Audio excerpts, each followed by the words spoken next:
FXMSP may have breached 3 antivirus companies. U.S. CERT and CISA warn against a new North Korean malware tool being used by Hidden Cobra.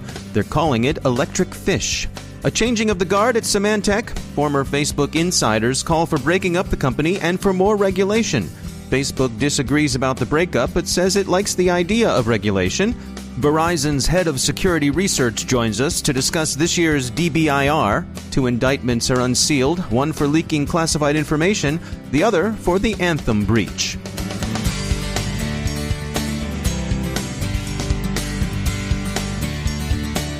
It's time to take a moment to tell you about our sponsor, Recorded Future. If you haven't already done so, take a look at Recorded Future's Cyber Daily. We look at it, the CyberWire staff subscribes and consults it daily. The web is rich with indicators and warnings, but it's nearly impossible to collect them by eyeballing the internet yourself, no matter how many analysts you might have on staff. And we're betting that however many you haven't got enough. Recorded Future does the hard work for you by automatically collecting and organizing the entire web to identify new vulnerabilities and emerging threat indicators. Sign up for the Cyber Daily email to get the top trending technical indicators crossing the web, cyber news, targeted industries, threat actors, exploited vulnerabilities, malware, suspicious IP addresses, and much more.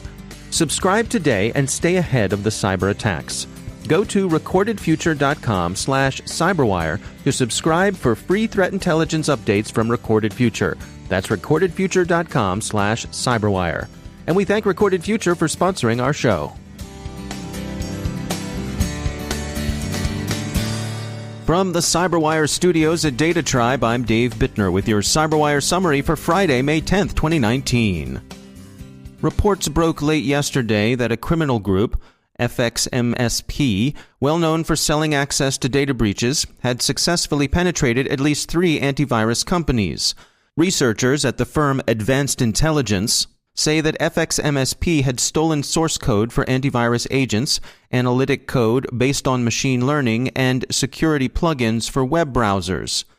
Not only was the code stolen, but FXMSP also offered reviews of the quality of different vendors' security products.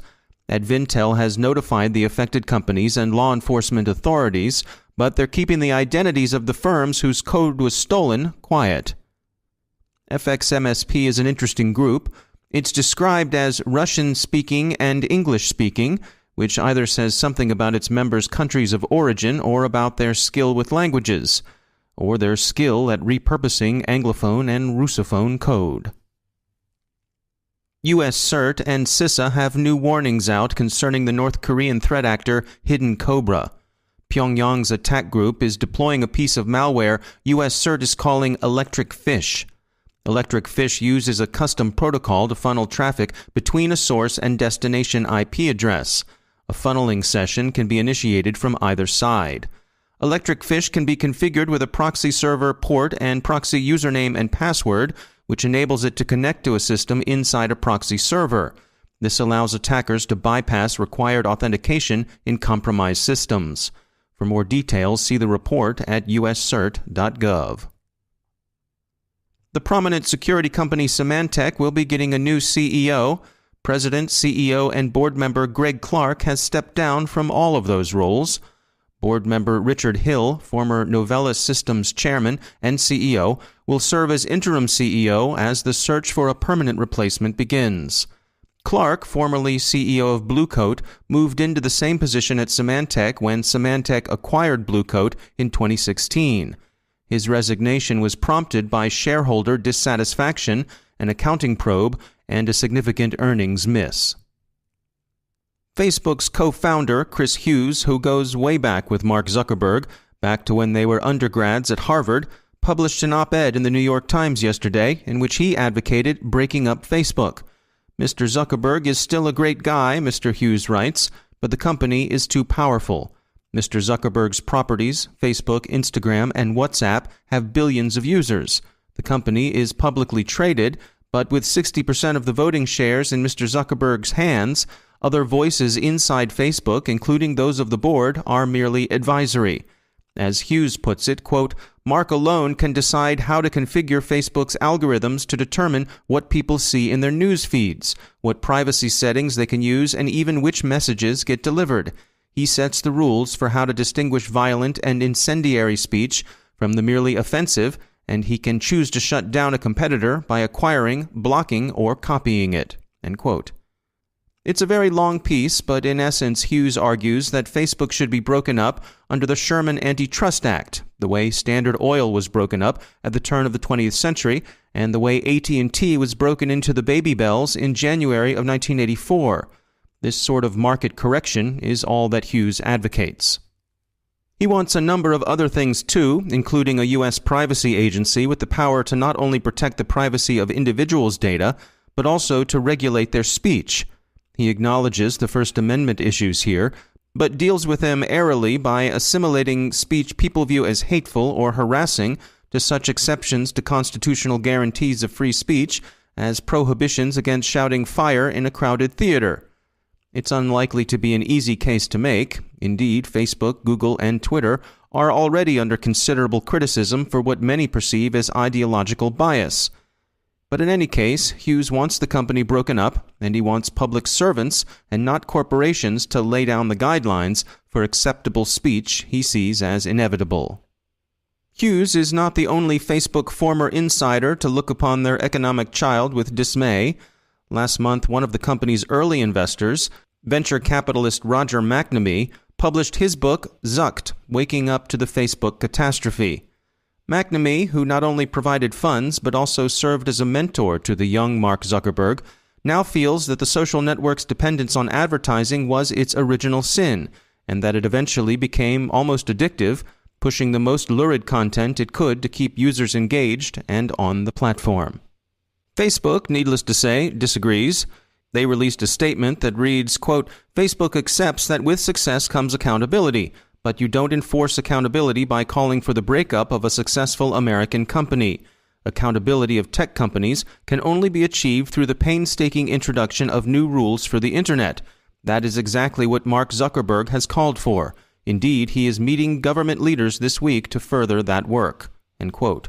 That statement came from Nick Clegg, who you may remember from his career in British politics, and who is now Facebook's Vice President of Global Affairs and Communications.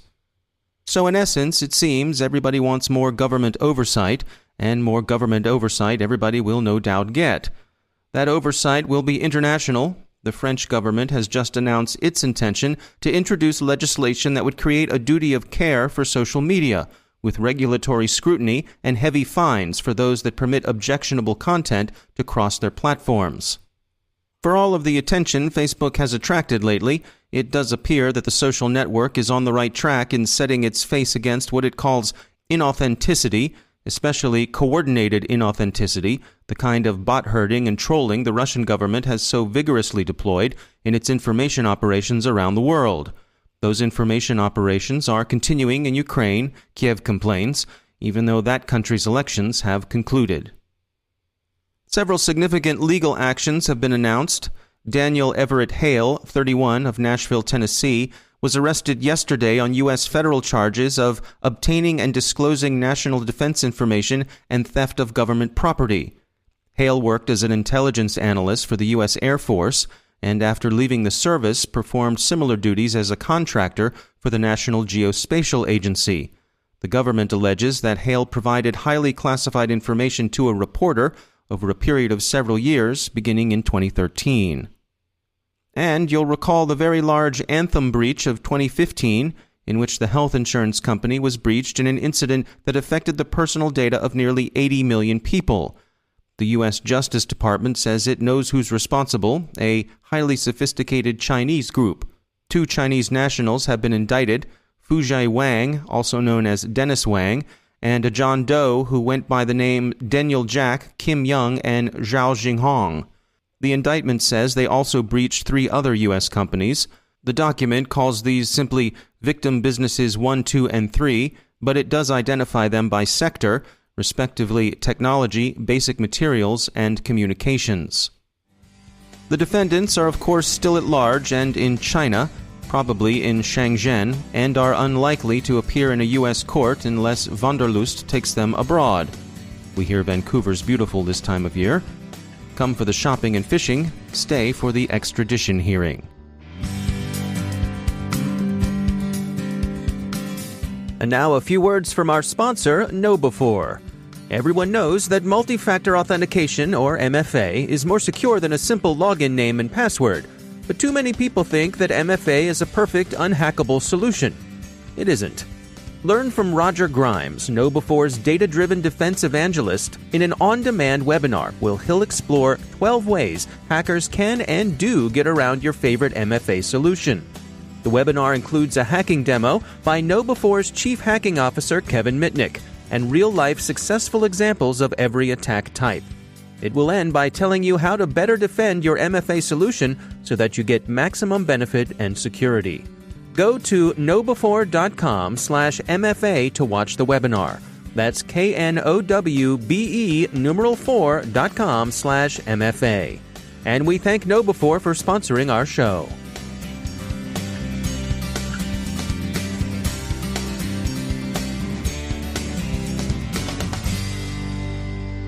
And joining me once again is Johannes Ulrich. He's the Dean of Research for the SANS Institute, and he's also the host of the ISC Stormcast podcast. Johannes, it's great to have you back.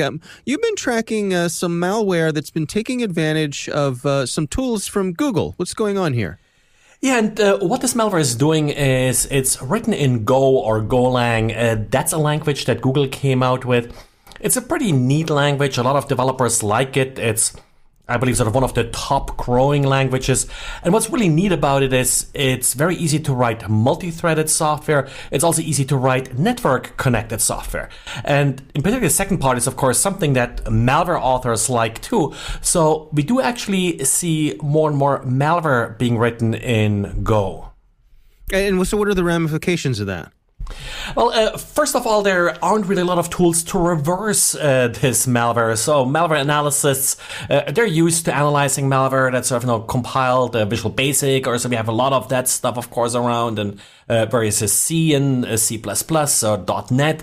But so far, Go is sort of this odd language where it's really sort of hard to find good tools to reverse it. Once you have the tools, it's actually not that difficult, not that much more difficult than other languages, but that's sort of part of it. The other consequence of it is that this malware is actually pretty big, because they have to deliver basically Go as well as the malware. So they have to deliver a lot of additional libraries and such, but oddly enough, that doesn't seem to hinder the distribution of this malware, even though it's usually like several megabytes in size.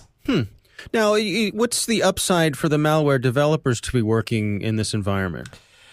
For the developer, it's much easier to actually code all the different network components that you need. And like connecting back to a command control server, or even setting up a server. And that's actually probably the biggest strength of Go is it's very easy to write little servers. That's also where the multi-threading comes in. What this allows you to do is have one server that responds to multiple connection requests at the same time. So if you want to write, let's say, an SH server, a web server with a couple lines of code, then Go is sort of the language, or the go-to language to really use in these cases. And so, as always, I mean, in terms of folks protecting themselves here, what do you recommend? Well, antivirus should catch up with this. Of course, they will not trigger just on Go itself, because that's a legitimate language, and you find a lot of legitimate software being coded in it as well. But of course, that's the usual cat and mouse game with anti-malware, where they have to get used to writing signatures for malware written in Go. All right. Well, it's something to keep an eye on. Johannes Ulrich, thanks for joining us. Now it's time for a few words from our sponsor, BlackBerry Cylance. They're the people who protect our own endpoints here at the Cyberwire, and you might consider seeing what BlackBerry Cylance can do for you. You probably know all about legacy antivirus protection. It's very good as far as it goes, but you know what? The bad guys know all about it too. It will stop the skids, but to keep the savvier hoods hands off your endpoints, BlackBerry Cylance thinks you need something better. Check out the latest version of Cylance Optics. It turns every endpoint into its own security operations center. Cylance Optics deploys algorithms formed by machine learning to offer not only immediate protection, but security that's quick enough to keep up with the threat by watching, learning, and acting on systems behavior and resources. Whether you're worried about advanced malware, commodity hacking, or malicious insiders, Cylance Optics can help. Visit Cylance.com to learn more, and we thank BlackBerry Cylance for sponsoring our show.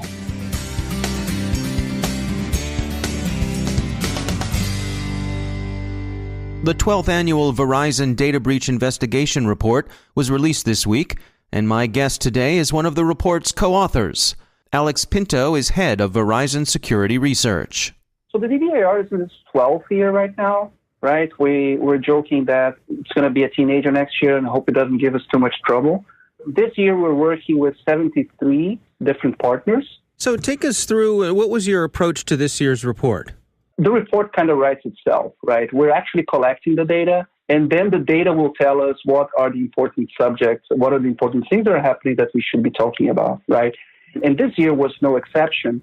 Really, most of the narrative that we can craft from this year's report has to do with attackers going for not only what's easiest, but also what's more valuable for them, right? So we saw two of the most significant shifts that we saw, which are in a way headlining our key findings notifications, are about C-level executives being more frequently breached by social attacks. And by social attacks, I mean the biggest representative of those are phishing, because of the fact that, you know what, those individuals probably have the most valuable information or hold the most interesting power to get whatever the evildoers want there, right? This was associated with a continuous increase we have been seeing over the years with the business email compromises, right, the BECs. We actually see things which go beyond email, which also, quote unquote, hey, can you please send me the money? And then for some reason, people just send the money, right? Right. And yeah, I mean, it's sad, right? It talks a lot to how much work, there's always continuous vigilance that's needed and how much work needs to be done on actually doing the proper security awareness work, right? So It's interesting because that's kind of like bad news-ish as far as, oh yeah, people are wiring money to strangers on request. But on the other hand, we saw that the old practice of sending W-2s via email as well. So people, instead of asking for money, they ask for, oh, can you give me the employee record of such and such for tax return fraud or things like that? We saw it go significantly down, right? We're not entirely sure why. We asked all our contributors that used to give us this data, and they said, no, it's really gone. We haven't seen it anywhere. So we're really believing that, well, it happened a lot, so people got smart, put some policies in, right? And it's not happening as much now. And we can hope that by bringing awareness to the C-level and the business email account compromise, this is also something that policy writers and security awareness folks can focus on. What are some of the key take-homes for folks who are trying to plan out their own strategies? What can they learn from this year's report? So one of the other big shifts that we saw is around the use of the cloud, which again shouldn't be surprising anyone. My take is that it looks like most of the people who hadn't are starting to get the memo that they should be going to the cloud, right? So there were two things that we saw a relatively sharp increase this year, right, which is tied to cloud usage. First of all is that we saw a 3 times increase on compromises of cloud-based email accounts. We're talking here about, we classify on the report as use of stolen credentials. And this is a little bit of conjecture, right? This doesn't mean that cloud-based emails are more insecure than your traditional run-of-the-mill host them inside, right, the on-prem solution. But because they're always available, there's always the web option. It just becomes easier, right? It's a little bit more low-hanging fruit for if you have compromised some sort of credential to try it over there, right? Most of the times, the company itself is not monitoring, right? It will be the cloud provider that's monitoring, and they have to be a little bit permissive, at least if you're trying a few times. One other cloud-based interesting shift to the cloud story, this has been growing a little bit over the years, but there was another sharp increase this year on the number of records leaked through misconfiguration of cloud-based storage. So think about your favorite cloud-based platform as a service provider. They will have an option where you can just post files online. Some people are leaving them open for public consumption, right? And there's a lot. We tracked over 60 million different records of multiple sources, multiple organizations that were leaked this way, just because someone failed to press the keep this private checkbox could potentially have been easily avoided, right? Yeah. There was no work on anybody's part. There was no hacking, no 0 day, no nothing involved, just a plain misconfiguration. It was interesting to me reading through the report that it seemed as though cryptojacking had really fallen off the radar. Is that accurate? So, yes, it's important to understand the specifics around that statement, right? Because we're specifically talking about malware, right? So we don't have a measurement on websites hosting cryptojacking JavaScript.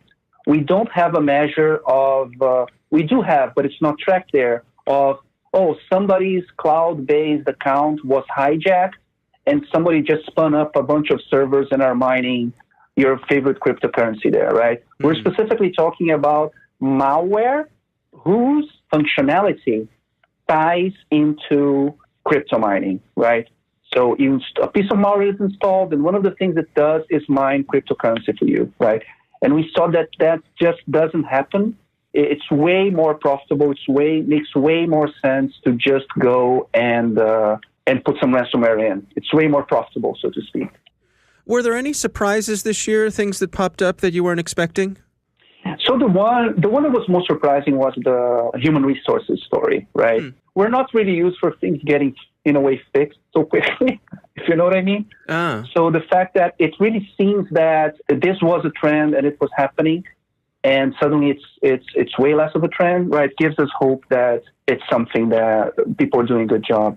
One of the other interesting ones, it was surprising in a good way, is some of the research that we've done with some of the data that the FBI provided us, the FBI IC3, which was specifically about the great work that they do on business email compromise return, getting the money back. According to their data, over half of companies where they contacted, half of US-based organizations that contacted them, can you assist us get the money back? They were able to either retrieve or freeze 99% of that money for half of those companies. So it really ties into, something bad happened. What should I do next? It's really good to hear, surprising in a very good way, of how successful they have been in trying to counteract those kinds of attacks. Well, I have to say my hat's off to you. It's not only is there a lot of interesting information in there, it's actually a fun read, which you don't get to say about every report in this industry, and lots of pop culture references and fun things like that throughout. So congratulations to you and your team on a job well done. Thank you. The team is really incredible. The core team that we have doing the report, some of those people have been with us since the beginning, right? From 12 years. It's really fantastic to see. It's a lot of work, I'm not going to lie, but it's really fantastic to see the report getting done, how much care the team puts into making sure that not only it is a good report, right? Not only, like you said, it's fun to read, it's accessible, but that it's accurate. And we can very clearly represent in a fair way and as correct as possible, right? The data that those contributors have been provides us. They're all volunteers, right? Yeah. And they provide us anonymized data to do this work. If anyone who's listening, right, is interested about this, believe they have data that they could contribute, especially law enforcement, especially security vendors, please reach out to us. We're not hard to find on Twitter. We would love to work with you to make this report even better next year. That is Alex Pinto. He is one of the authors of the Verizon DBIR, the Data Breach Investigation Report for 2019. And that's the Cyberwire. Thanks to all of our sponsors for making the Cyberwire possible, especially our supporting sponsor, Observit, the leading insider threat management platform. Learn more at observit.com. The Cyberwire podcast is proudly produced in Maryland out of the startup studios of Data Tribe, where they're co-building the next generation of cybersecurity teams and technology. Our Cyberwire editor is John Petrick, social media editor Jennifer Ivan, technical editor Chris Russell, executive editor Peter Kilpie, and I'm Dave Bittner. Thanks for listening.